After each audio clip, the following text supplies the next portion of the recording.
Boa noite a todos e todas. Eu queria agradecer a presença de todos aqui. A professora Fernanda, ela acabou de dizer que ela está quase chegando, viu? Enquanto isso, eu vou falar um pouco sobre o evento, né? Hoje, como mesa de abertura, a gente vai falar um pouquinho sobre o que é o evento, né? A ideia, né, dessa amostra, né? A ideia, de fato, ela surgiu no âmbito da disciplina de Geografia da Saúde, que é uma componente curricular optativa do projeto político do curso de licenciatura em Geografia do Campus 1 da UFCG, em Campina Grande. A mostra, ela também vem corroborar com os princípios do projeto político do curso de Geografia da Unidade Acadêmica, do Centro de Humanidades e da UFCG como um todo, na medida em que une a pesquisa, o ensino e a extensão.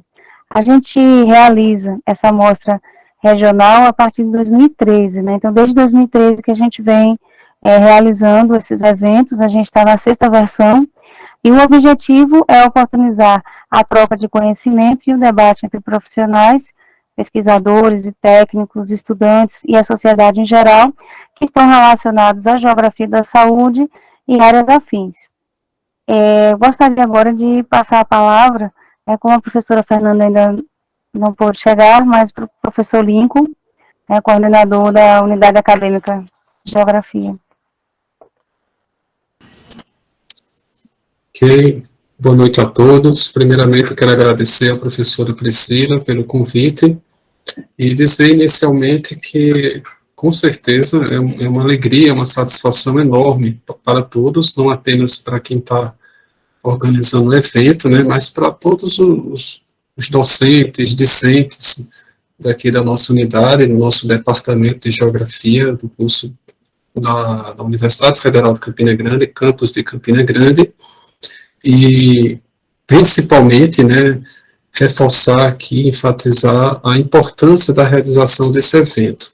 É um evento muito importante e muito caro, não apenas para a ciência geográfica, é uma área da geografia, uma área que com certeza tem uma dinâmica constante, e a questão da saúde envolve a todos, né, ninguém fica de fora.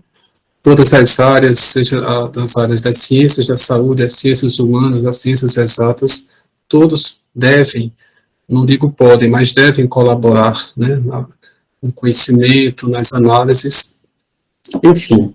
Então, a geografia da saúde é uma área que, para muitos, não apenas para quem é de outras áreas, mas dentro da própria geografia, é algo, eu sei que não é recente, mas ainda é algo novo para muitos, né, conta dos desafios, né, dos temas, das descobertas, das análises, né, então a gente vê a importância da ciência geográfica também nesse debate, né, e também a importância das novas tecnologias.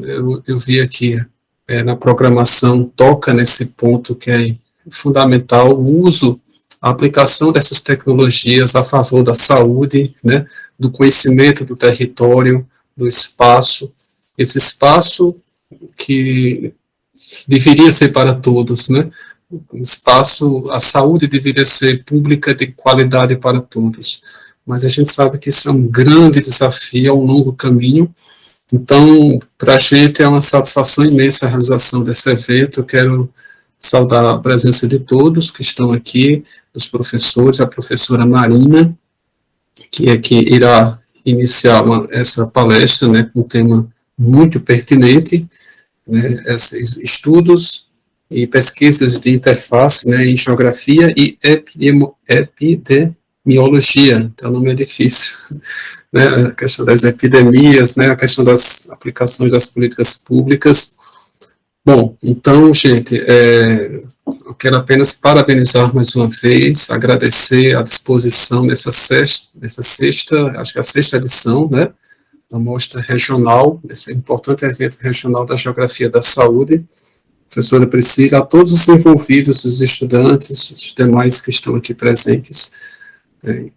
Desejo a todos um excelente evento que já está acontecendo, né, e que é muito bom ter sempre essa continuidade. Se o evento está acontecendo ainda, é porque está dando frutos, né, e porque é necessário. Então, agradeço mais uma vez e desejo sucesso, êxito na participação de todos e nessa palestra. Muito obrigado. Que agradeço, professor Lincoln. Agora eu queria passar a palavra para Cleverton, como representante do Centro Acadêmico de Geografia. Cleverton Felipe Lúcio Fernandes Torres. Boa noite a todos. Como o professor disse, eu sou um representante do CAGEL, passei que é o Centro Acadêmico de Geografia, mais especificamente do secretário-geral.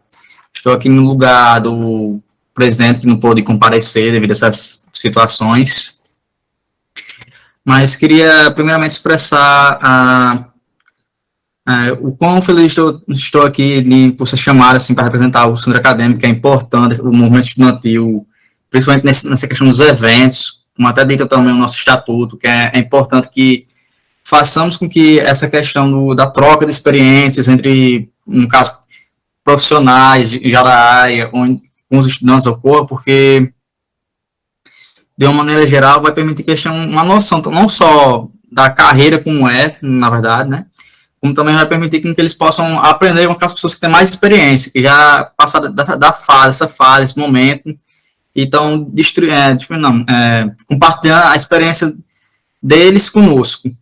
É muito importante para solidificar, principalmente nesse momento que a ciência está não só sendo duvidada, mas também em alguns momentos atacada, principalmente assim, no âmbito do estudante mesmo, na questão do estudante, porque em alguns momentos são tidos assim como que realmente, não estudante, mas que eu vou dar aqui a expressão um pouco, que às vezes a sociedade vê um pouco assim, um aluno às vezes com um vagabundo assim, ou algo assim, nesse sentido da palavra. Mas não, nós estamos aqui nesses eventos, trabalhando de uma forma geral, assim, e construindo experiência para, quando chegar mais na frente, realmente exercer como profissionais capacitados. Bom, novamente, queria agradecer por ter sido chamado para estar aqui representando e queria desejar a todos assim, um bom evento nesse momento. E é isso. Obrigada, Cleverton. Agora eu passo a palavra à professora Fernanda de Lourdes Almeida Leal, diretora do Centro de Humanidades. Boa noite, pessoal. Boa noite, Priscila. Quero pedir desculpas pelo meu atraso. Cheguei correndo aqui em casa agora e o computador não ajudava, nem a internet. Parabenizar, né, dar boa noite primeiro a todos e todas que estão presentes, parabenizar por esse momento, esse evento que está sendo organizado pelo grupo, coordenado pela professora Priscila, dar as boas-vindas à professora Marina, que é a palestrante, né, a conferencista de hoje, falar da importância, né, mesmo a gente estando num momento em que os números e o cenário nacional estão mais tranquilos em relação à pandemia, não é? Ainda a gente experimenta uma situação em que os cuidados e a prevenção ela é muito importante, né? E aí, mesmo nesse contexto, o meu parabéns, o meu abraço e meu aplauso a esse grupo, né, na pessoa da professora Priscila, que está coordenando esse momento agora, no sentido da insistência e da resistência, né, em estar, apesar de todas as adversidades, encontrando espaços como esse, que a gente descobriu como único espaço durante a pandemia, mas agora é mais um espaço que a gente tem para fazer circular o conhecimento, as experiências, as pesquisas.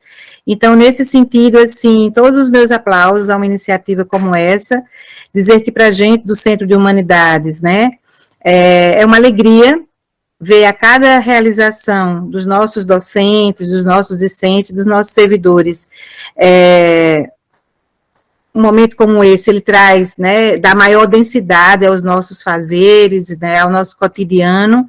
E aí, nesse sentido, eu quero desejar a todas as pessoas que estão inscritas, seja como palestrantes, seja como participantes ou apresentadores de trabalhos, né, nesse evento, todo sucesso, né, e que no que depender da gente, Priscila, qualquer apoio e que estiver à nossa disposição, estará também à disposição de vocês.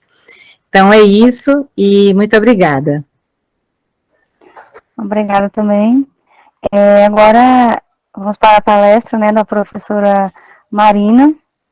A Marina Jorge de Miranda, ela possui a graduação em licenciatura e bacharelado em Geografia pela Universidade Estadual de Campinas, mestrado em Geografia pela Universidade Estadual de Campinas, desenvolveu o mestrado em parceria com o Centro de Pesquisas Meteorológicas e Climáticas Aplicadas à Geografia, onde colaborou em projetos de pesquisa nas áreas de agrometeorologia, climatologia e saúde humana, geoprocessamento e planejamento agrícola municipal. É doutor em Geografia, na área de Geografia Física, pela Universidade de São Paulo, atua nas seguintes temáticas: Geografia Médica e da Saúde, Geografia Urbana e Climatologia Médica. No primeiro semestre de 2012, colaborou como pesquisadora visitante no Gabinete de Investigação em Geografia da Saúde da Universidade de Coimbra, em Portugal. Concluiu o pós-doutorado em Saúde Pública pela USP, em 2017, e é integrante do grupo de pesquisa Espaço Urbano e Saúde do Instituto de Estudos Avançados da Universidade de São Paulo. Foi consultora técnica na Secretaria de Vigilância em Saúde do Ministério da Saúde, colaborando na área de análise de situação de saúde, com ênfase em análise espacial de dados de saúde e seus determinantes. Atualmente está no Departamento de Monitoramento e Avaliação do SUS, da Secretaria Executiva do Ministério da Saúde, atuando na área de meio ambiente no âmbito do Ministério da Saúde. A palavra está com você, professora Marina. Bom, muitíssimo obrigada pelo convite, pela possibilidade de dialogar com todos aqui, cumprimentar o professor Lincoln, o Cleverton também representando os estudantes de Geografia, o que é muito importante, a professora Fernanda por representar aqui a toda a Faculdade de Ciências e Humanidades, aos demais participantes aqui, alunos de graduação, mestrado, doutorado, ou possíveis interessados ao tema, né, já que é um evento virtual e a gente pode estreitar os contatos, né, eu estou aqui em Brasília, moro em Brasília, atuo aqui profissionalmente, estou como profissional do Ministério da Saúde desde 2017, então eu acho que esses espaços são, para mim, eu diria, momento de oxigenar a mente, o cérebro, e da gente poder passar um pouquinho do nosso conhecimento do cotidiano para os estudantes, né, poder, dentro da nossa vivência, enchê-los de esperança, observar o potencial do geógrafo como um profissional altamente capacitado.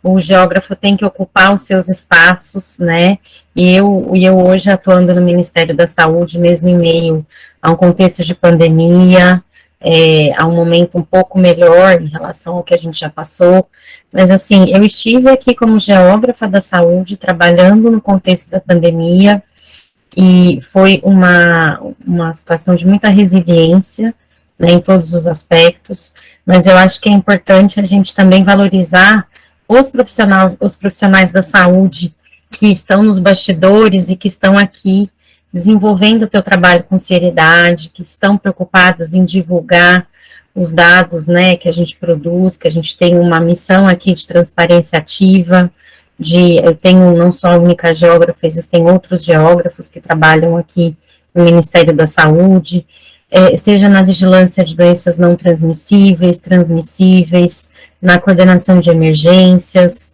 Hoje eu integro o Departamento de Monitoramento e Avaliação, né, que a gente tem uma visão do todo em relação a todas as políticas e programas que estão sendo mapeados e levantados no âmbito do SUS.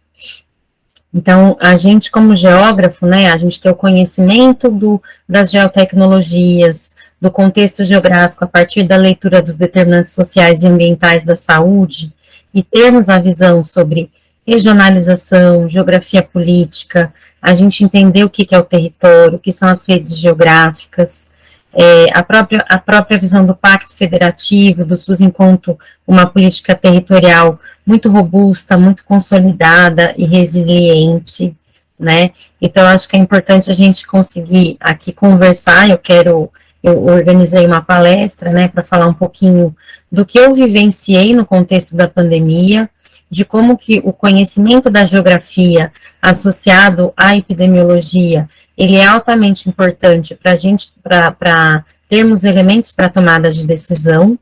Então, eu quero que vocês fiquem super à vontade para me interromperem, para me perguntarem as coisas, e mais uma vez eu queria agradecer. Eu vou compartilhar a tela aqui, Priscila. Muito obrigada, viu? Imagina. Agradeço mais uma vez. Obrigada, a ti também.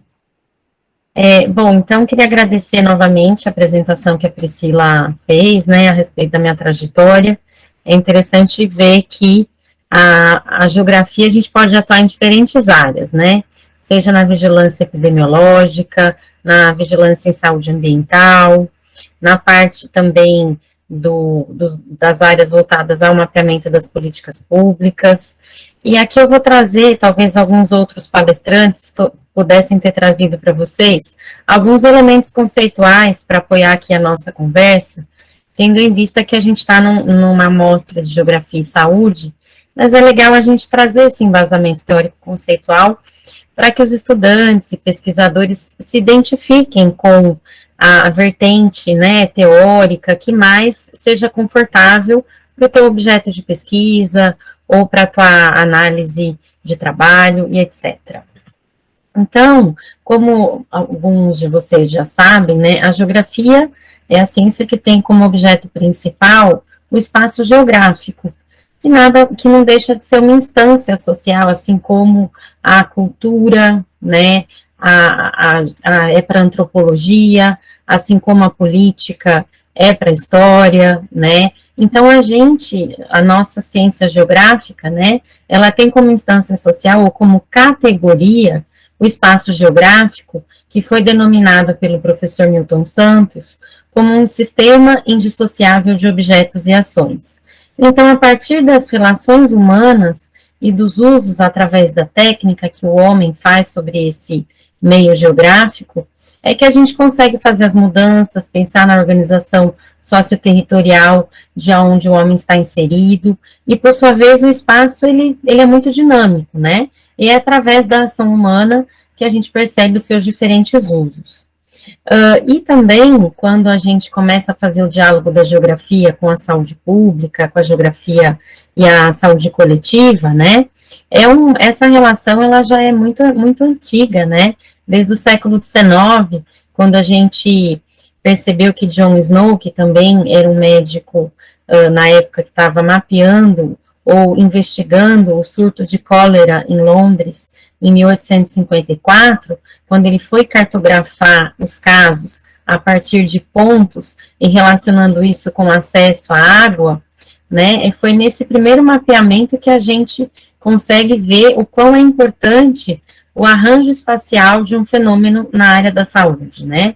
Então, a partir de um simples mapa de pontos, ele pôde melhor identificar qual era o ponto de coleta de água que estava contaminado e pôde entender a dinâmica de transmissão da cólera naquele momento.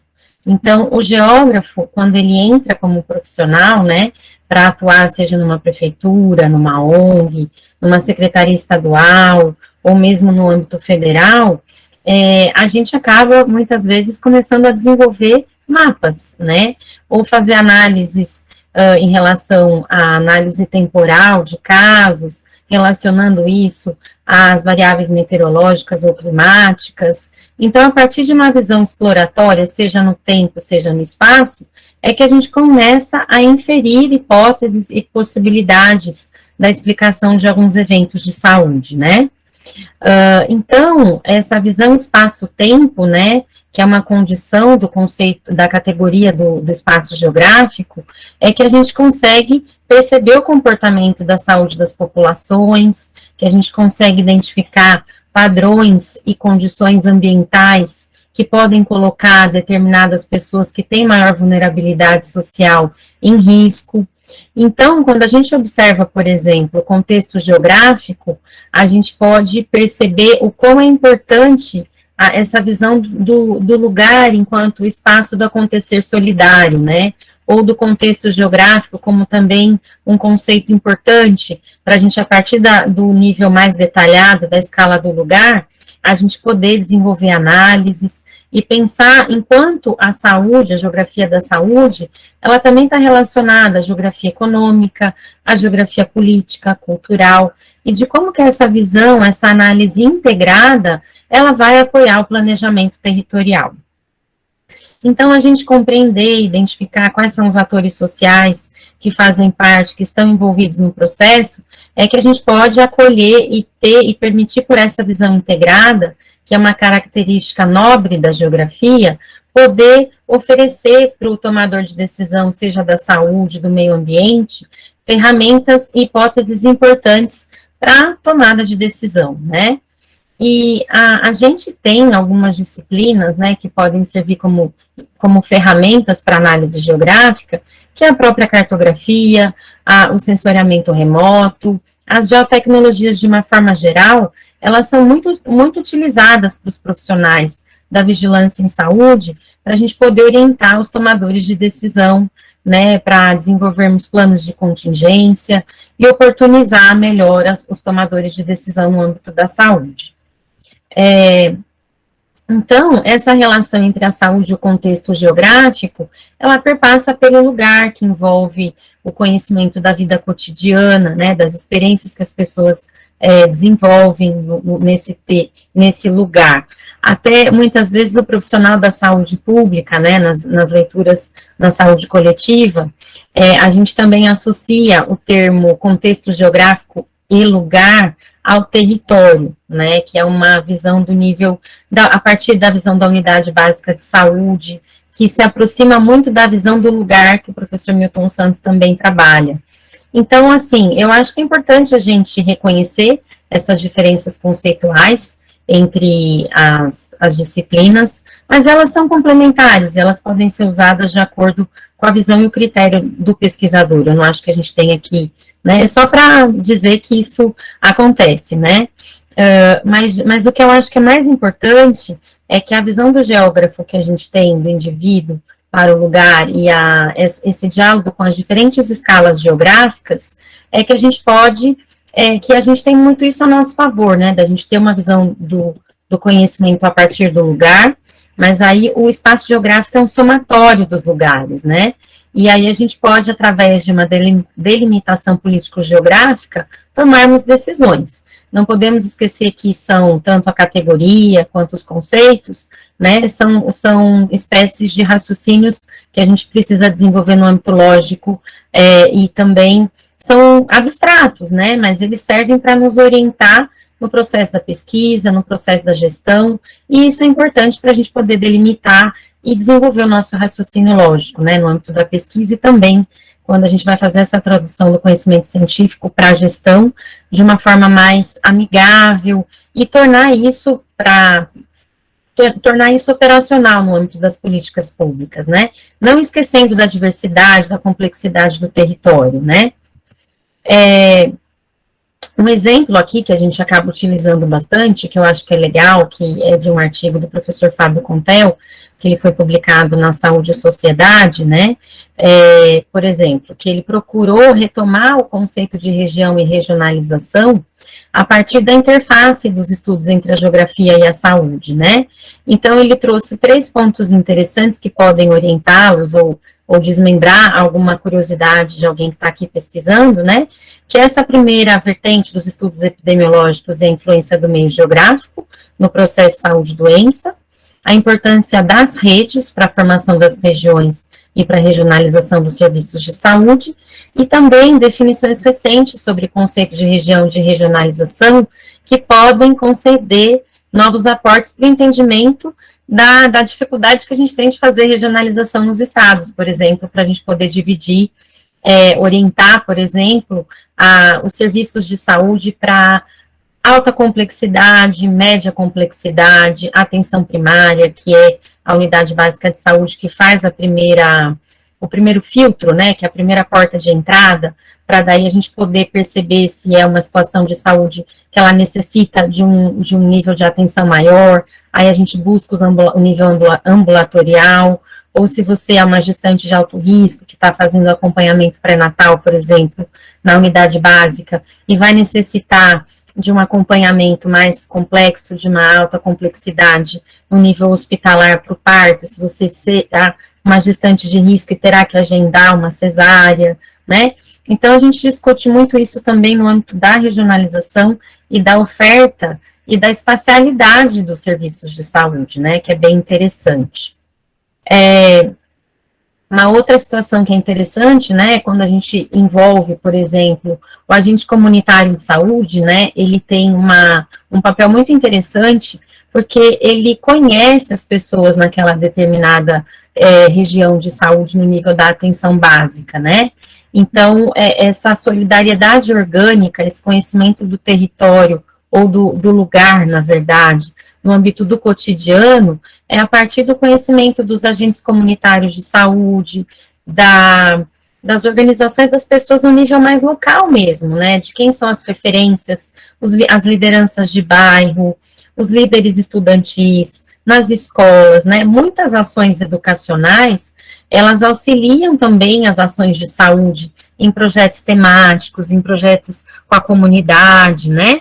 Então, a gente percebe o quanto que a solidariedade orgânica e o conhecimento local, ele é importante para a gente também fazer uma boa disseminação de conhecimento e a execução e implementação de projetos, né? Em contrapartida, as solidariedades organizacionais são informações ou conhecimentos que vêm de uma lógica mais verticalizada, né?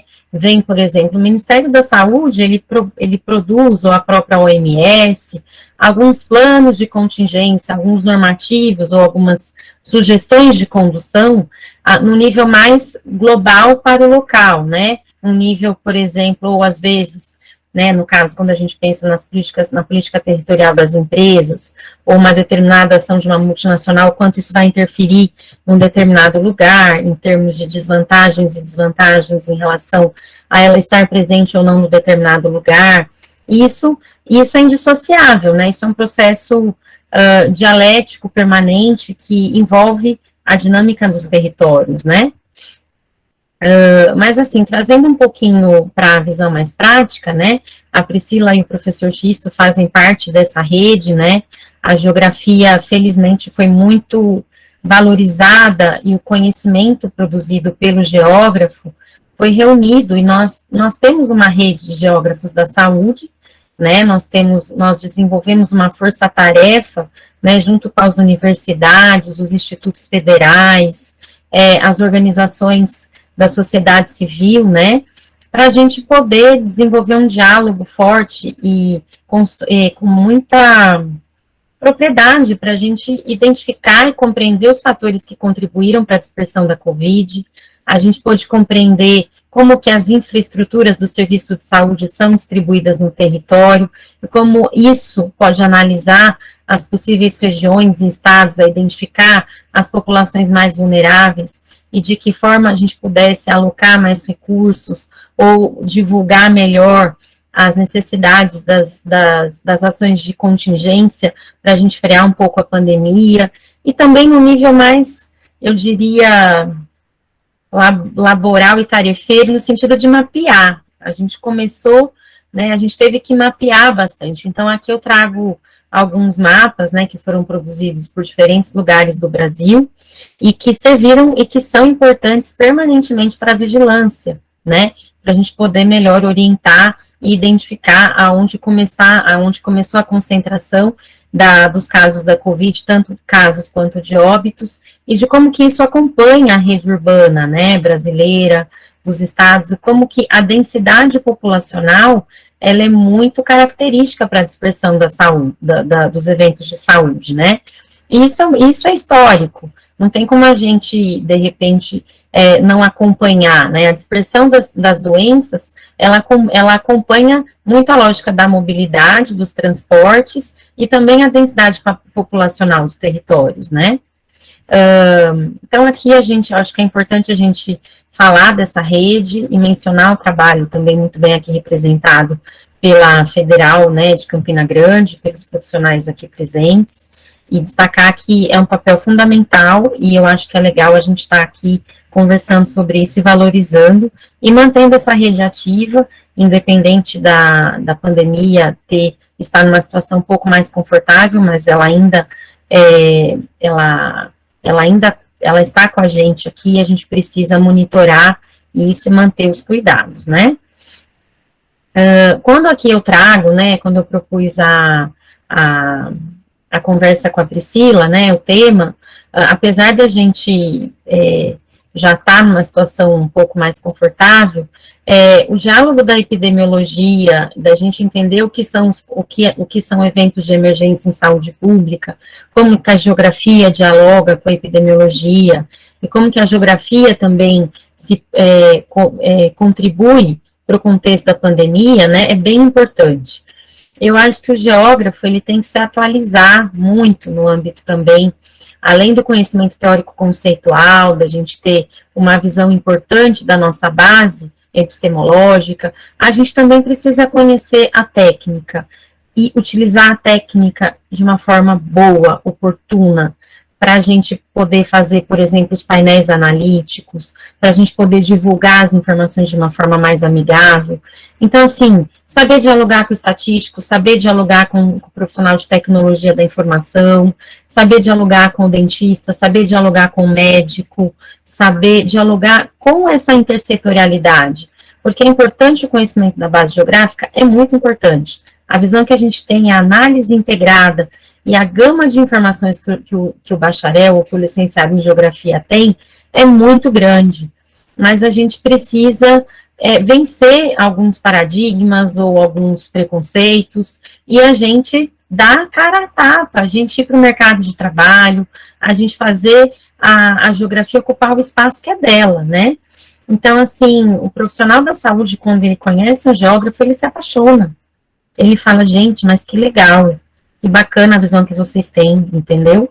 Então, eu acho que é bem importante a gente trazer esse relato, né, porque quando a gente vai entender um pouquinho do que é epidemiologia, que é a ciência que estuda o processo saúde e doença a partir das coletividades, né, quando ela vai necessitar de entender a distribuição espaço-temporal de um determinado agravo, conhecer os determinantes sociais e ambientais, ou as condicionantes do território, ou que a gente denomina do contexto geográfico, levar em conta os danos ou as vulnerabilidades, aí que a gente consegue desenvolver medidas de prevenção, pensar numa determinada forma de controle, para daí a gente pensar na erradicação de um determinado evento, né?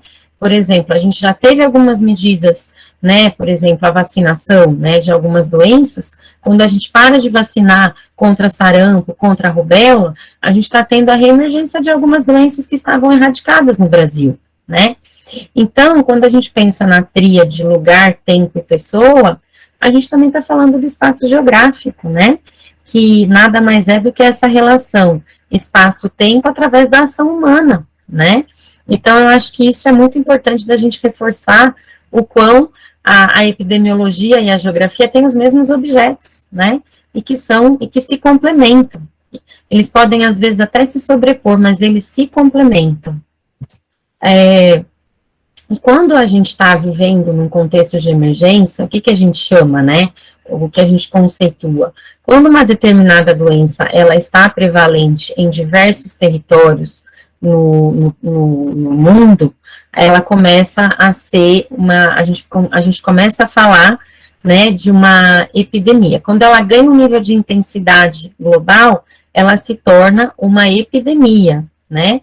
Aí a gente tem o que a gente considera quando a OMS fala, né, de um evento de importância, de um evento de emergência em saúde pública, de importância internacional. E quando o Ministério da Saúde declara a COVID, a microcefalia, né, como eventos de emergência de importância nacional, aí que a gente tem que orientar todos os estados a ter um plano de contingência, que foi o caso da COVID, né, e também da microcefalia, para a gente poder orientar de uma forma, a gente tenta, na medida do possível, coordenar e proporcionar algumas medidas gerais, para que os estados tenham autonomia de desenvolver os seus planos de contingência regionais, para que os municípios adotem ou não as medidas, né, porque a gente tem uma forma de gestão descentralizada do Sistema Único de Saúde. Então, é no nível do município que as políticas públicas e que o SUS acontece, é no nível dos municípios, né? Que realmente a gente tem as redes, as unidades básicas, mas enfim, a gente dialoga sempre nesse nível interescalar, nacional, estadual e municipal. Então, para a gente pensar num cenário de análise de risco, né, é importante a gente conhecer o que aconteceu antes do momento atual. A gente fala que a gente tem uma visão retrospectiva. A gente tem o momento atual e quando a gente vai fazer uma análise do futuro, a gente faz, por exemplo, estudos prospectivos, né? Então, é muito importante a gente conhecer de indicadores demográficos, indicadores ambientais, indicadores socioeconômicos e epidemiológicos, que são os dados da saúde. Mortalidade infantil, razão de mortalidade materna, taxa de incidência da dengue, prevalência de nascimentos prematuros, né? Então, quando a gente vai fazer uma análise de situação de saúde, é importante a gente conhecer um pouquinho também do que é um indicador de saúde, né? A gente teve a feliz notícia, né, da possibilidade da retomada da RIPSA, né, em relação à possibilidade da atualização dos indicadores básicos de saúde, né, da gente identificar a ficha de qualificação de indicador, entender o que é um numerador, um denominador. Então, assim, o geógrafo que dialoga com a demografia e com a saúde é muito importante para a gente poder tomar decisões e perceber a necessidade de uma intervenção em saúde, né? Então, a base empírica do dado, para ela se transformar em informação, ela é bem importante. Então, estudar a demografia, estudar um pouquinho da saúde, conhecer um pouco eu tive que conhecer um pouquinho de delineamento de estudos epidemiológicos para poder trabalhar na vigilância. O geógrafo, ele tem uma mais base para trabalhar com o estudo ecológico que a gente fala, que é o estudo dos eventos de saúde em relação no nível agregado, seja do setor censitário, seja a partir do nível de região administrativa, ou municípios, ou estados, né? Não é nosso papel aqui ser epidemiologista, entender de estudo de base clínica, não. O nosso conhecimento é no nível do dado agregado e da gente levantar hipóteses explicativas no nível mais amplo, tá? Entretanto, é legal você saber dialogar, entender que de diversos indivíduos a gente vai ter um grupo maior de risco e a gente vai ter um padrão espacial de transmissão de uma determinada doença, né? Então, a partir desse nível mais amplo, né, da comunidade, do nível do indivíduo, é que a gente tem que olhar. E são esses olhares que se complementam que a gente desenvolve diretrizes, né, e medidas de contingência para orientar estados e municípios. Então, quando a gente vai ver, a partir da análise de situação, a gente tem alguns momentos para a tomada de decisão, a ação e a avaliação, que é o movimento posterior, que é onde eu estou hoje, né, a gente vai precisar também pensar e identificar se a política nacional de vigilância, se a política nacional de atenção básica, se o programa da malária está sendo eficiente, que é estudar a avaliação de impacto, né? Então, assim, a gente tem uma avaliação, uma situação de vigilância que é para detectar o evento, mas a gente também precisa da intervenção e da ação. Então, são movimentos que ocorrem ao mesmo tempo. E também a gente precisa trabalhar muito com a questão da comunicação, para promover promoção, orientação, e a educação em saúde, ela é muito importante nessa situação. Desenvolvimento de cartilhas, né, de documentos técnicos. Então, a gente procura, no âmbito federal, divulgar o próprio Saúde Brasil, que é uma publicação importantíssima da vigilância epidemiológica, que dá uma radiografia da situação de saúde no nível nacional. Eu acho que é legal vocês conhecerem.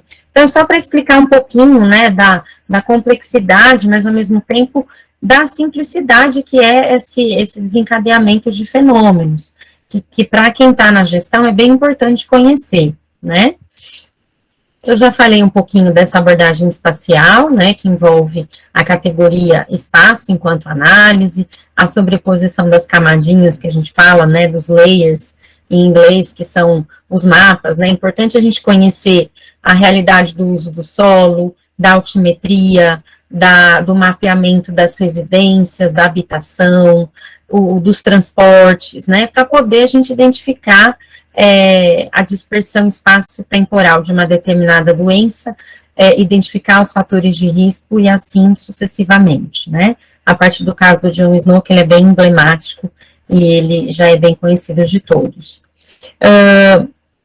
Então, a gente passa, né, então, para o dado se transformar em informação, é muito importante também a gente ter conhecimento dos artigos científicos, né, de vários artigos a gente também produz síntese de evidências, né, a gente tem um departamento e uma secretaria no âmbito do Ministério da Saúde que trabalha com fomento à pesquisa e também com apoio de meta-análise para a tomada de decisão.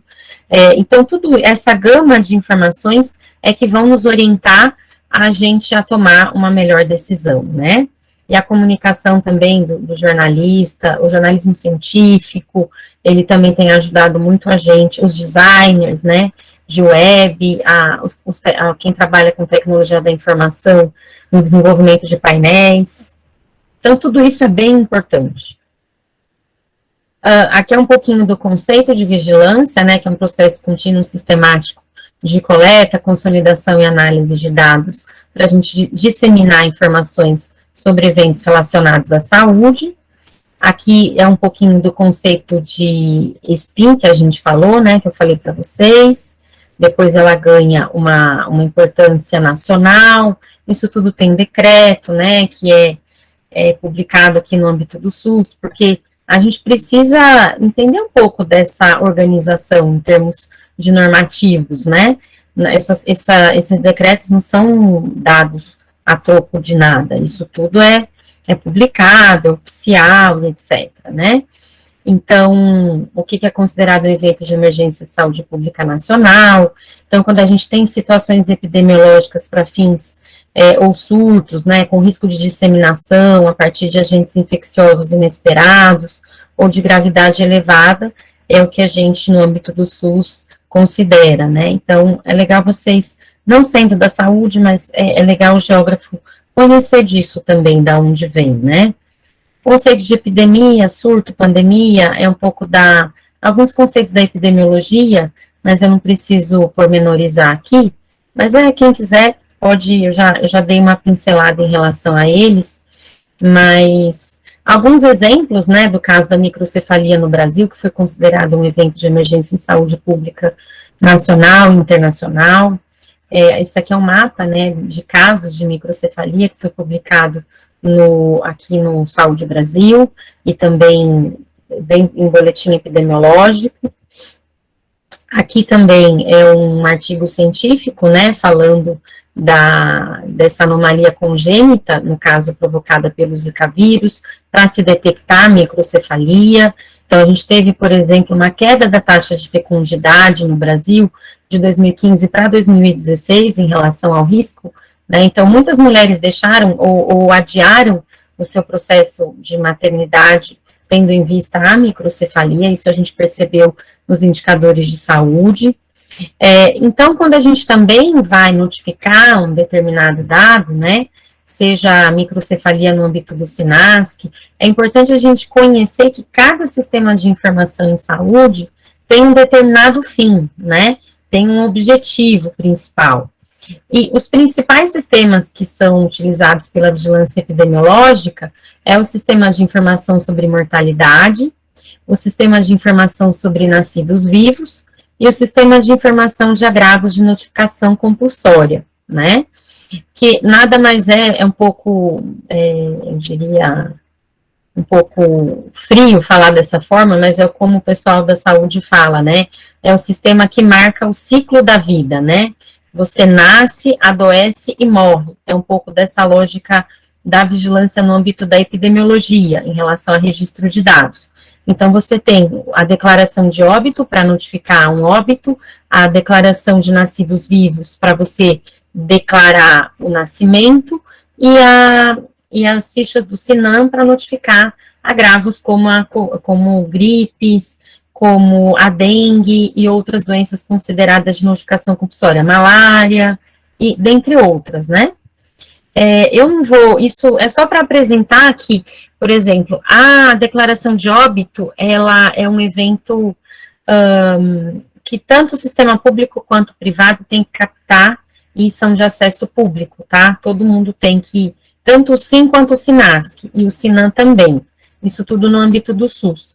Os dados de internação, nem sempre a gente tem acesso em relação aos dados da Agência Nacional de Saúde Suplementar, mas os hospitais particulares, né, declaração de óbito seja emitida nos hospitais públicos ou privados, a gente tem que ter acesso, são dados universais, captam tanto o sistema público quanto o privado, tá? Uma plataforma muito interessante e importante, que também foi criada há uns 3 anos atrás, é a plataforma IVES, que ela integra diferentes dados da vigilância epidemiológica, tá? Esse é o link para vocês terem acesso, e ela também integra e coloca em contato com outras plataformas e repositórios de dados no âmbito do Ministério da Saúde, que é o Open Data SUS, o Tabnet também, que é muito conhecido dos profissionais da saúde, mas assim, é uma tentativa de você fazer transparência ativa de divulgação de dados para que eles se tornem informações úteis, né? Porque a gente quando é da gestão, a gente tem que orientar o cidadão aonde conseguir os dados, né? Apresentar dicionários de variáveis, mas cabe ao pesquisador, ao estudante, ou ao próprio profissional da imprensa, ou coisa do tipo, trabalhar e mexer com as bases de dados, né? O Ministério da Saúde, ele não tem, claro que ele tem atribuições de divulgar boletim, de publicar indicadores, mas quando isso é para fins de pesquisa, né, a gente tem a gente é orientado, né, isso está no estatuto, né, da LAI, que é você divulgar onde está o dado, para que ele seja trabalhado pelo estudante, pelo pesquisador, pelo profissional de uma ONG, etc., né? Então, assim, a gente tem diversas fontes de dados oficiais sobre Covid, sobre CIRAG, uma delas é o painel do coronavírus, a plataforma de dados abertos, o painel de leitos, insumos. Aqui é uma forma de visualização do painel, né, que hoje está trazendo a atualização dos casos recuperados, dos casos confirmados, e da taxa e das taxas, né, relacionadas à Covid. Você pode exportar o dado em arquivo CSV com acumulado de casos confirmados e óbitos, né, e também a questão da própria incidência e os dados de letalidade e mortalidade, e esses dados vão no nível até município, né, que quando a gente no nível federal, a gente não divulga dados além do nível de município, né, porque cabem, por exemplo, às secretarias estaduais desenvolverem análises mais detalhadas, dependendo da situação daquilo que ela considera prioritário, né. Então, no Ministério da Saúde, nem sempre você vai ter o nível de dado ou de visualização mais detalhada, tá? Eu acho que é legal também trazer um exemplo legal de um painel de monitoramento sobre o Monitora Clusters, que ele foi produzido e ele é resultado de uma parceria de um PROAD, que foi liderado pela professora Lígia Barroso, junto com a equipe do professor Edson, que ele faz justamente essa atualização a partir de uma análise geoestatística, né, envolvendo risco relativo espacial, que é um conceito do nível epidemiológico mais detalhado, para você identificar a difusão espacial e temporal da doença ao longo do tempo, né. Então, ele faz uma espécie de projeção, né, não somente a divulgação dos dados absolutos e das taxas. Então, é bem legal porque ele é um painel dinâmico, e aí, quem quiser ter acesso, o link está aqui, conhecer um pouquinho melhor, já tem alguns artigos publicados, e ele está bem interessante. Aqui, para vocês identificarem o potencial dos painéis, né, e da visão do arranjo espacial de um determinado fenômeno, é a gente identificar como que a geografia, através do arranjo espacial, ela vai levantar hipóteses e orientar as medidas de contingência, né? Esse painel é publicado pela Secretaria de Saúde do Governo do Distrito Federal, esse da Secretaria Estadual de Saúde de Santa Catarina, também através de boletins epidemiológicos, esse da Secretaria Estadual de Saúde do Mato Grosso do Sul, esse também do Estado do Amazonas, junto com o Instituto Mamirauá, que é uma ONG vinculada também ao projeto, junto do Ministério da Ciência, Tecnologia e Inovação, para divulgar os dados da pandemia. Esse é um exemplo de mapa de calor, também utilizado na base do IntegraSUS pela Secretaria de Estado do Ceará, né, para falar da dispersão espacial da Covid-19, através de mapas analíticos e mapas de calor, né. Esse do Estado do Rio de Janeiro, e essa daqui é uma coleção de geoprocessamento que foi divulgada em 3 livros, para quem quiser consultar, e também a coleção de análise de situação de saúde que está para ser atualizada, a divulgação dela junto com a Universidade Federal de Goiás, que é uma parceira da Secretaria de Vigilância em Saúde para a publicação desses materiais sobre análise. E a gente tem um item apenas para falar de demografia e para falar de geotecnologias aplicadas à saúde, e para exemplificar a importância dos geógrafos na construção desses documentos técnicos, né, que orientam pesquisas e também orientam gestores na tomada de decisão. Então, eu acho que de uma forma geral também, para eu não me alongar muito e não deixar a conversa aqui muito cansativa, eu encerro por aqui a minha fala, né, eu acho que eu estou aqui à disposição para a gente continuar a dialogar, e a gente já tem aí quase 1 horinha de debate, mas a ideia foi justamente exemplificar e valorizar o trabalho do profissional, do geógrafo, destacar a importância da rede de geógrafos da saúde. A gente vai ter um evento agora em Portugal também, que alguns de nós estaremos lá divulgando o trabalho do Ministério da Saúde, das universidades federais, dos programas de pós-graduação que estão trabalhando com a temática de geografia e saúde pública. É isso, Priscila, obrigada, e eu sigo aqui à disposição de vocês. Eu que agradeço, viu? Inclusive, amei ter trazido esses links, né? Depois até queria te pedir para repassar, para ver se eu até não sei se por aqui poderia repassar, né? Porque realmente, assim, muitas vezes a gente demora para encontrar esses caminhos, né? Até a gente, como profissional, né, como professor da universidade, imagina os alunos, eles sofrem mais um pouquinho, né? Sem dúvida, Priscila, eu só fui ter conhecimento depois que eu vim trabalhar na gestão. É um divisor de águas a gente entender o tempo que o dado vai ser publicado, o porquê que ele não é publicado de um dia para o outro. Então, assim, a gente quer solicitar dados, mas existem critérios de Lei Geral de Proteção de Dados, de portarias para a gente publicar um dado preliminar. Então, nem sempre, é claro que a gente sabe das dificuldades que a gente teve em relação a fake news na pandemia, né? Mas eu quero dizer que a gente precisa divulgar isso e falar da seriedade no âmbito técnico que existe no Ministério da Saúde, sabe? Infelizmente, a gente ficou muito, muito vulnerável e às vezes nós somos até desrespeitados, né, em algumas situações, mas só eu sei o quanto eu trabalhei, quanto os meus colegas, para a gente poder publicar isso num painel, para a gente fazer um boletim epidemiológico, e a gente sabe que, vez ou outra, a gente não vai bater um dado ou outro, porque a gente tem atraso de notificação, a gente tem dado represado, porque um óbito vai ser investigado, aí depois a gente vai ter atualização desse dado no sistema.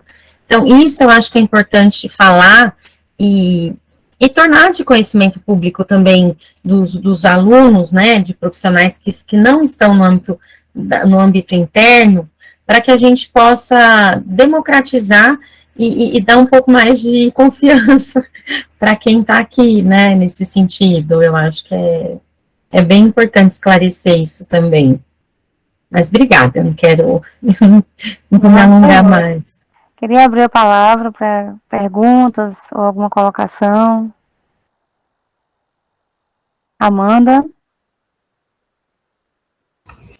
Oi, boa noite a todos. Eu sou Amanda Scófano, eu sou geógrafa e doutoranda da PUC-Rio, e eu estou fazendo um trabalho justamente nesse âmbito dos painéis, né, buscando essa questão da saúde, e eu queria saber da Marina como é que ela vê essa questão das escalas diferentes em relação às informações, aos dados que são passados da saúde.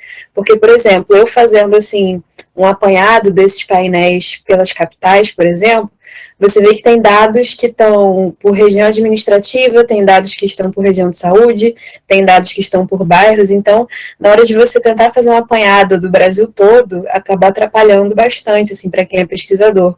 E eu queria saber, na opinião da Marina, como é que ela enxerga isso. Obrigada. Obrigada pela pergunta, Amanda, e é bem interessante que você esteja trabalhando nisso, né, porque a disseminação da informação e a divulgação é um grande desafio que a gente está hoje eu estou hoje no departamento de monitoramento e avaliação e disseminação de informações estratégicas em saúde, né, então a gente junto com o DataSUS, a gente tem a missão de divulgar as informações, né, no âmbito do SUS. Acontece que, assim, painel analítico, às vezes ele pode ser ou não analítico. Analítico é quando ele carrega uma análise por detrás. Quando você pode, por exemplo, relacionar um indicador de saúde, um indicador de população, de renda, com dados do censo, aí você pode falar que ele é um painel analítico, que ele proporciona uma análise, né?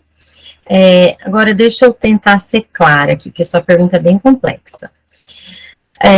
A gente, no âmbito do SUS, algumas secretarias têm autonomia para divulgarem os seus dados, tá?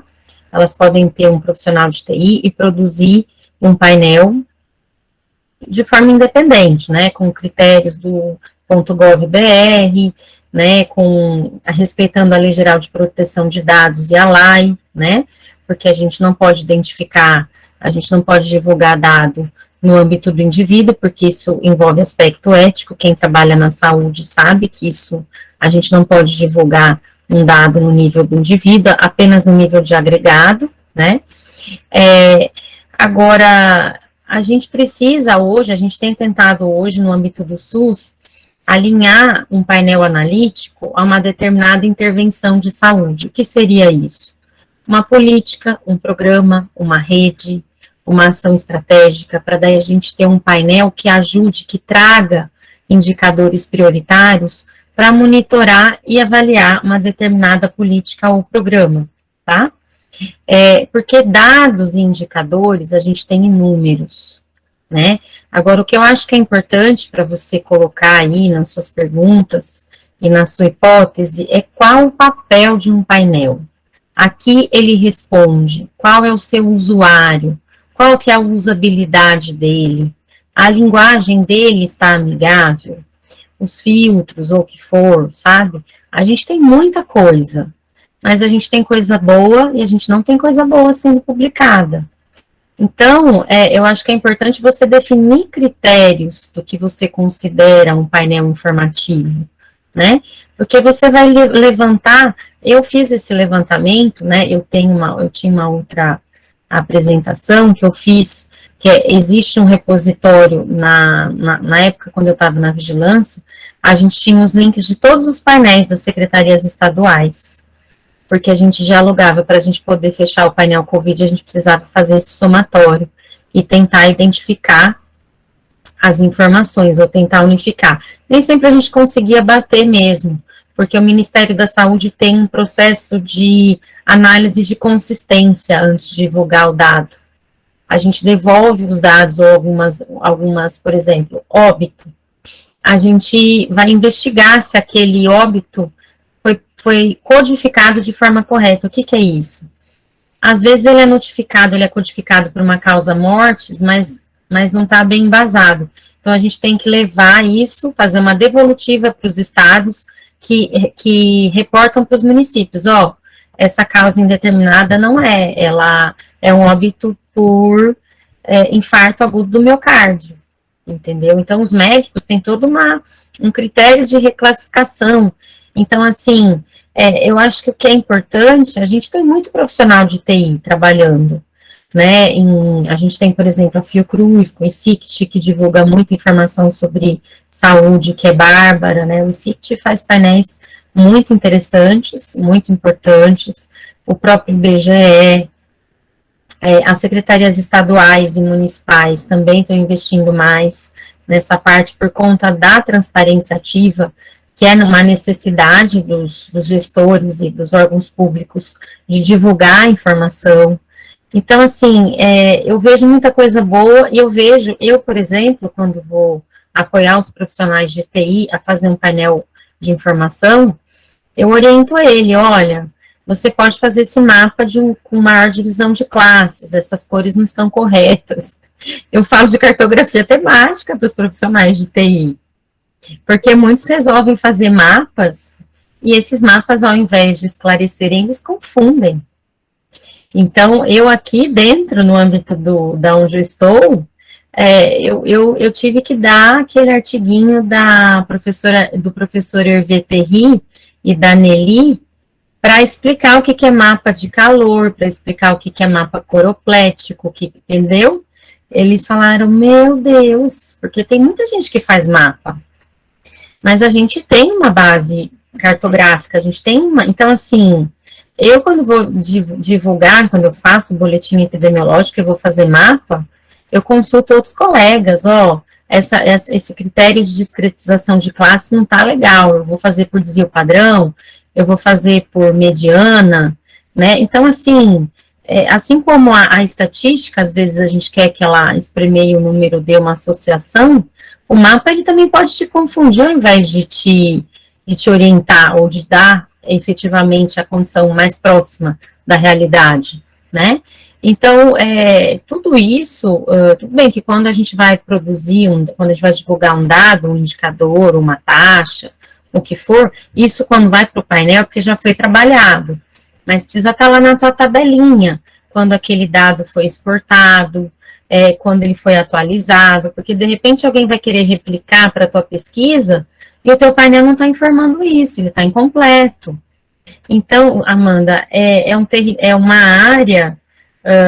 área muito interessante, muito atual, né, mas os profissionais de TI, nem sempre eles têm essa base que a gente tem do conhecimento. Então, eu acho que a gente tem que, quando a gente entende do dado, a gente tem que ficar preocupado da forma como ele está sendo divulgado, né? Eu acho que a gente está num momento muito tecnológico. Eu mesma acompanho aqui algumas questões vinculadas a aplicativos, né, no âmbito do SUS, de desenvolver aplicativos para questão espacial e tal. Algumas coisas eles querem fazer, você sugere, você fala, olha, isso não está legal, isso está errado, né, ou mesmo a questão do georreferenciamento dos dados de saúde, a gente tem muitas lacunas ainda em relação a isso, porque dado de endereço de CEP não é obrigatório, só o código do município. Então, a gente vai ter muito problema ainda para trabalhar com georreferenciamento de dados de saúde. Não é fácil a gente conseguir mais do que 70% de uma base de dados georreferenciada, né? Então, isso é uma prática ainda, é uma lacuna que às vezes eu tento quando eu vou fazer palestras ou apoiar, por exemplo, aqui a gente tem mestrado profissional da Fiocruz, tem a própria saúde coletiva na UNB, eu e a Ellen, a gente dialoga bastante com eles, e a gente procura dar essa realidade, né? E para a gente melhorar a qualificação do dado de informação geográfica, a gente precisa fazer com que os profissionais da saúde valorizem esse dado, essa informação, ou pelo menos o CEP preenchido, né? Para a gente ter uma ideia da proximidade daquele local onde a pessoa mora, para onde ela trabalha. Isso tudo ajuda muito a gente poder, por exemplo, a falar do acesso ao serviço de saúde, né? Da gente ver onde a pessoa mora, onde ela trabalha, enfim. Eu não sei se eu fui clara, mas a sua pergunta, ela é muito desafiadora e ela não tem uma resposta pronta, né? Então, assim, eu já avaliei, eu faço um pouco dessa avaliação de painéis, E eu sou um pouco crítica a algumas coisas que são divulgadas, mas eu não tenho autonomia, quem manda publicar é o gestor. Então, a gente ainda está, eu acho que é importante a gente, ao menos, sugerir e marcar presença, ó, não tá legal, faz isso, faz aquilo, né? Enfim, eu acho que é isso. Com certeza. Eu que trabalhei numa escala bem menor, né, que eu trabalhei em prefeitura, fazia coisa semelhante. Dizia, olha, o certo estaria por aqui, a situação que se mostra é essa, mas o que vai prevalecer é realmente a vontade do gestor, né? Porque ele também é pressionado, ele tem outras pressões que a gente não tem como técnica, muitas vezes. Exatamente, é isso mesmo. A gente faz o que é possível, Exatamente. A gente sugere no âmbito técnico, mas o que vai ser feito é a cargo do gestor, do tomador de decisão, com certeza. É verdade. Alguém mais gostaria de perguntar alguma coisa? Ou de fazer algum comentário?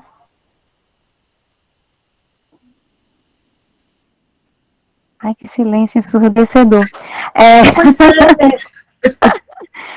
Uma coisa que eu queria só colocar, né, foi essa questão dos links, né, que eu realmente é uma das coisas que eu sofro para poder encontrar cada um desses links que você mostrou hoje de uma maneira extraordinária, né, e uma coisa assim que eu estou observando, né, que claro que a gente tem isso quando participa de eventos, né, Geografia da Saúde, eu procuro participar da maioria dos eventos que são possíveis, principalmente a nível nacional, né, a nível internacional já é um pouco mais complicado para mim, mas na medida do possível a gente tenta participar. Mas uma coisa importante que está ocorrendo desde segunda-feira, né, desde as oficinas, né, inclusive a primeira palestra que houve agora a sua, é essa questão da interdisciplinaridade, a necessidade de trabalhar com a equipe multiprofissional e a necessidade de um conhecimento além da geografia. É uma coisa que está prevalecendo, que é uma coisa assim, está muito forte, né, nessa amostra. Que legal você identificar isso. Conhecer tecnologia, minimamente, conhecer um pouco da epidemiologia, né, a professora Alexandra estava conosco à tarde, a palestra dela também essa questão do diálogo, né, com a sociedade, nem sempre aquilo que a gente está achando que está maravilhoso, está sendo entendido pelo outro, né, então a gente tem que fazer adaptações, acredito que vocês mais ainda, né, porque vocês a nível nacional têm as linguagens, os entendimentos de vários profissionais, né, realmente assim, para chegar a um denominador comum, eu acredito que vocês quebram um pouco a cabeça. Com certeza. Para poder resolver esse problema. Mas é uma questão assim que é importante, né, a gente frisar, né, que tipo, a gente não pode ficar preso só na geografia. Sim. Felizmente ou infelizmente, né, porque isso tem sacrifícios, mas também tem ganhos, né, a gente sabe que isso vale o esforço quando a gente vê o resultado. Né? Vamos ver a continuação, né, do evento, o que a gente vai ter, né, uma coisa que eu queria explicar, principalmente para quem não é da disciplina, né, e para os convidados, né, também, é que esse evento, ele surge, né, em termos, assim, de tema, não exatamente quem vai ser chamado, mas os subtemas, né, que a gente vai procurando as pessoas, né, são os próprios alunos e o grupo de pesquisa, então a gente interage, né, tanto em reuniões de grupo de pesquisa, como o pessoal da disciplina que está cursando naquele momento, né, para poder a gente chegar a um denominador comum, né. Uma das questões era justamente essa questão da epidemiologia, essa questão do geoprocessamento, como interagir, né, tudo isso, né, outras questões, né, foi relacionada ao vício em telas, né, então a gente, ainda que esteja em evento remoto, ainda que muitos ainda prefiram, né, a gente teve essa disciplina, ela foi em parte presencial, em parte remota, por várias situações, né, que foram surgindo, né, de dificuldades.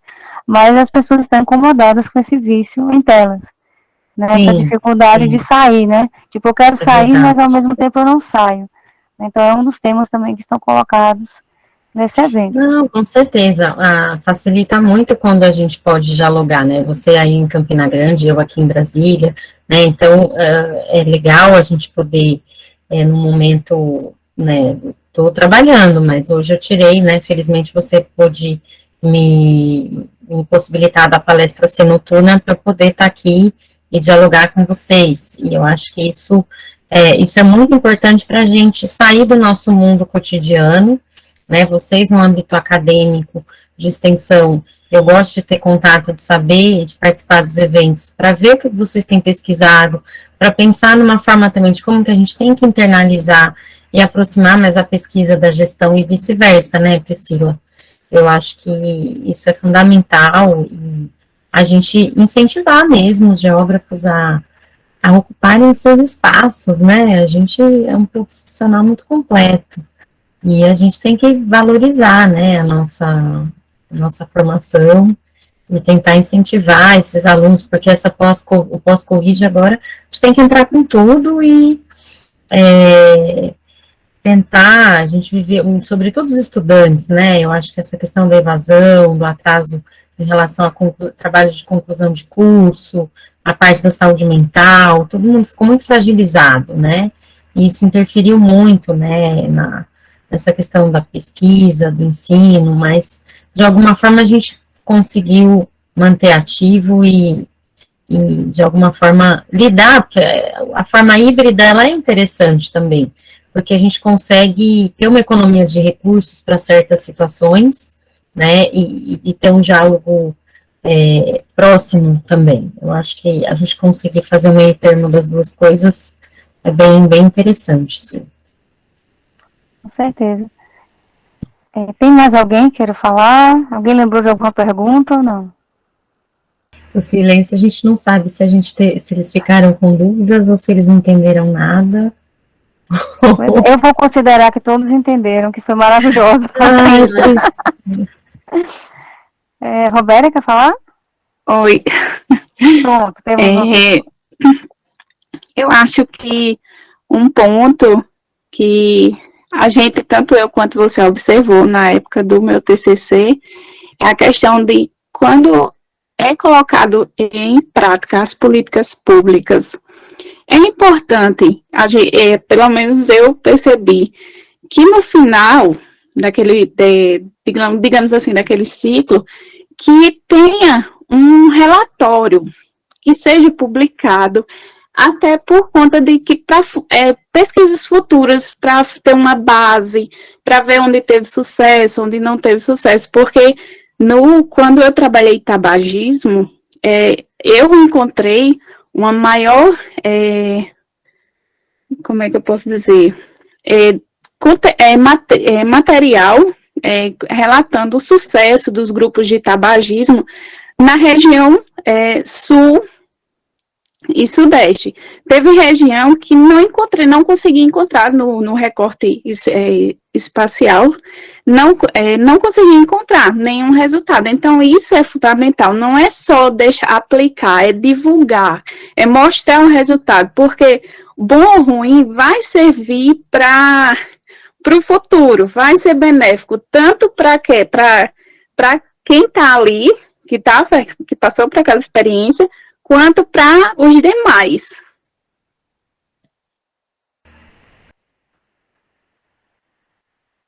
Robélia, isso sem dúvida, isso que você trazendo é super importante, porque a gente sempre tem aquela insegurança, mas minha pesquisa, poxa, eu estava com uma hipótese, e na verdade ela teve outra. Eu acho que todos os resultados, sejam eles perto do esperado ou não, eles são importantes, né? E a gente, no âmbito do SUS, a gente tem um desafio da gestão pública de fazer avaliação de impacto, tá? A gente tem divulgação de resultados, né? Mas em relação, por exemplo, ao que a gente, por exemplo, uma chamada, né? Agora a gente está tendo isso mais, mas avaliação de impacto de política pública é algo ainda muito incipiente, e algo que o Ministério da Saúde criou um departamento para fazer isso, né? Porque com as auditorias com os órgãos de controle, se uma política ou um programa ele não está trazendo resultado efetivo, esse programa vai ser extinto, ele não pode ter nome CPF, entendeu? Uma política, para ela se manter, ela precisa minimamente ser avaliada, se ela está sendo implementada. É algo ainda muito, muito incipiente. Então, assim, análise, avaliação de resultado, a gente tem, né? A gente sabe o que o projeto, um exemplo bem legal é o projeto de pesquisa, a relação do trânsito, né? O projeto que envolve as políticas de trânsito. A gente sabe que a lei, né, do bafômetro, em relação a gente notificar do DETRAN, em relação aos acidentes de trânsito, a mortalidade, a gente teve uma redução grande, né, quando a gente melhorou um pouco essa questão das políticas de trânsito, e a gente teve uma redução de mortes por acidentes, né, isso sobretudo durante a pandemia, né, que as pessoas ficavam em casa.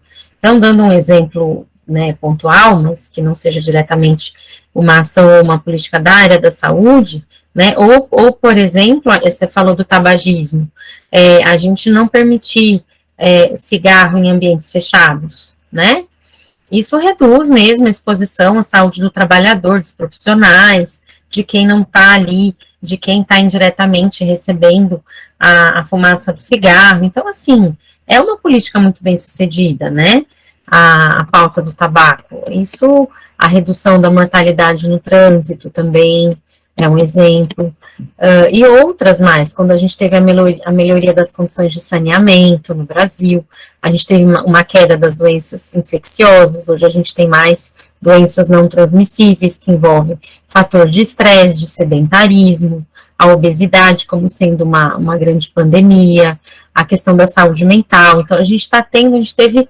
outras situações de saúde que estão sendo avaliadas hoje, né?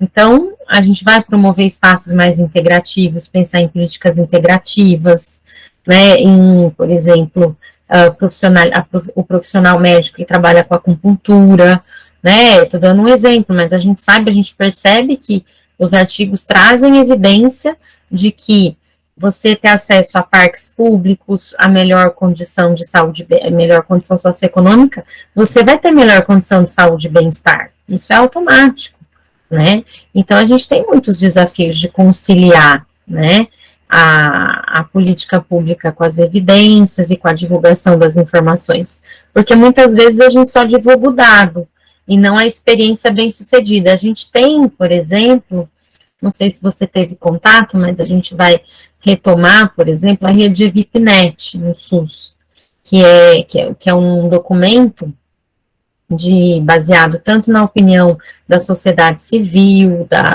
da comunicação, que são os relatórios de síntese de evidências que orientam os tomadores de decisão. Tem alguns publicados no âmbito do Ministério. Eles são exemplos muito interessantes desses diferentes atores e que eles sumarizam, eles resumem alguns critérios para orientar a tomada de decisão. É bem legal. Não sei se vocês já conheceram algo do tipo. Mas isso não é só para o SUS, isso pode ser para outras áreas da saúde também. Aliás, para outras áreas do conhecimento, educação, economia, enfim. É um universo grande aí. É bem isso mesmo. Um desafio grande. Ela trabalhou um pouco mais com os artigos, né, que existiam sobre o tema, além de fazer a análise da política, né, como um todo. Que legal, que bacana. É legal você publicar isso, né? Eu acho que a gente também tem muito documento técnico, cartilhas, orientativos, que não chegam, sabe? O Ministério produz muita coisa boa, muita coisa de boa base técnica, e eu só fui conhecer quando eu vim trabalhar aqui. Aí eu procuro, Priscila, divulgar a Saúde Brasil, divulgar EVIPNet, porque senão a gente não, né, os estudantes, olha só o trabalho da Robéria, se ela tivesse conhecido, né, o trabalho da rede EVIPNet é interessantíssimo. Ajudaria um bocado mesmo. Não é? Tem mais alguém que queira falar alguma coisa? Acho que agora não, realmente. Então, gente, eu quero agradecer a professora Marina, ou técnica, né? Tem hora que a gente trata você como professora, tem hora que ela como técnica, mas não deixa de ensinar, né? Não deixa de ser também pesquisadora, professora. Queria te agradecer muito, Marina, pelo tema, né, pelas escolhas de cada slide. Agradecer também a presença, né, dos que estão aqui até esse horário, né, que são 8h30, né, da noite, mas que a gente está aqui, né, junto, e falar sobre a programação de amanhã, né, pelo menos de tarde, a próxima atividade vai ser o título Geotecnologias aplicadas à detecção de agravos transmissíveis por vetores epidemiológicos, com o professor Dr. José Aquino Júnior, da Universidade Federal do Maranhão. Tá bom? Então, boa noite. Vou interromper agora a gravação. Boa noite, obrigada.